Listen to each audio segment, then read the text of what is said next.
In the previous lessons, I showed you how you can automate things like due dates and the actions that happen after tasks are completed. In this lesson, we're going to take things to a whole new level. Your processes are about to become a lot smarter. What do I mean by that? Well, instead of you and your team having to figure out which processes and tasks to do in which situations, your process can figure that out for you. And so then your team only needs to focus on the tasks themselves. The way we do that is by building conditional logic into our processes. In this lesson, we'll cover why dumb processes are not helpful and how to make them smarter. We'll cover what is conditional logic. I'll explain it simply. Then what is a visibility rule and how to add one to your process. And what is a dependency rule and how to add one of those to your process. Then I'll show you how to test and make adjustments to your conditional logic on your tasks. What do you think causes a process to go unused or ignored? I mean, if a process is supposed to add clarity and consistency, why is it that so often a process results in even more confusion for your team? Usually it's because a process doesn't apply in the real world. You know, like something didn't quite go according to plan, or there's a variable or a fork in the road, or a decision needs to be made, and then that would impact which version of the next steps need to be followed. Now, traditional standard operating procedures, or SOPs, they've tried to deal with this by creating multiple versions of a process and just tweaking one or two steps, or creating these complex decision trees. But none of that really does your team any favors. As detailed as those traditional SOPs may be, actually they're kind of dumb. I mean, all of the work that goes into adapting the nuances of your processes to each unique situation and each contingency, well, all of that work is left up to your team to figure out on their own. And we know that even the most talented team members get frustrated with overly complex processes. They end up just ditching them and winging it. And then things break down, deadlines are missed, work is done incorrectly, and then it's setback after setback after setback. So your processes need to become smarter. Instead of leaving it to your team to figure out what to do in each unique situation, why not let the process do that for them? Ultimately, your team should just be focused on their next task at hand and how to deliver that work with excellence. Let your people do what they're best at. Leave the conditional logic stuff to your process with its under-the-hood automations. Okay, so what is conditional logic? Now, if you're new to conditional logic, it doesn't have to be complicated. In fact, it can be summed up in a really simple phrase. If this, then that. If a certain condition is true, then do things in a certain way. Let's restate that with some real-world examples. If a client is late on sending us back what we've requested, then we should follow up and nudge them along. If we haven't received payment yet, then we shouldn't proceed with the engagement until we do. If a client purchased our gold package, then let's make sure that we work on those extra deliverables that the gold package calls for. Now let's build this sort of conditional logic into our processes. To do that, we're going to use two different types of rules: visibility rules and dependency rules. Now let's see how each of those works. First, what is a visibility rule? A visibility rule determines whether or not a particular step in a process should be visible under certain conditions. In other words, show this step only if certain conditions are true, or hide this step if certain conditions are true. Have you ever found that you have a process where most of it is the same each time, but there's one or two steps that have some variability depending on the situation? Well, you might resort to creating two different versions of the same process and just swapping out the one or two steps that are different. But that's not very efficient because it'll be a lot harder to maintain duplicate processes, and it'll be a lot harder for your team to figure out which process to use in which situation. Well, visibility rules let you stick to a single process, but make those variable steps dynamically show or hide depending on the situation. So let's see how we can use this in our process. All right, I'm going to go back to our processes. You can get to that here in the navigation, and then go into our new client onboarding process again. Let's scroll down to the third step in this process. That's when we will receive the client's getting started form and materials. Now, we've already set up some date rules on this step, so we know it'll get a due date. But what happens if the client drags their feet and doesn't send us what we need in time? well, then we'll want to follow up with the client to nudge them along, but only if they are, in fact, late on sending us those materials. Otherwise, we don't want to bug them unnecessarily. So here's how I'll set that up. First, I'm going to insert a new step right after the third step, and I'm going to give it a title. And let's save it, but continue editing it. I'm going to assign the person who would be responsible for this. And I'll set some date rules on this step.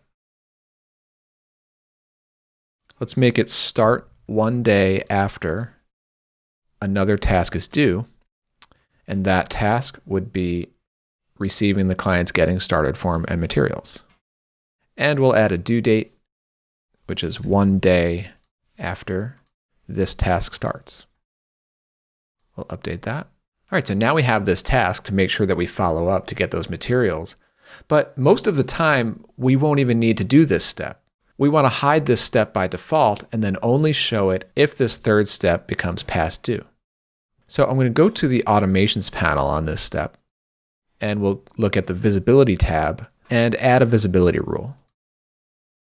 We're going to select the task past due type, and let's select that third task, receive the client's getting started form and materials, and we'll create that rule. So now this rule says, show this task if any of these conditions are met. And one of those conditions is this other task, receiving the client's getting started form and materials, has to be past due. All right, we're making progress. We're going to see how that actually works in practice in a minute. But first, let's add one more rule, this time a dependency rule.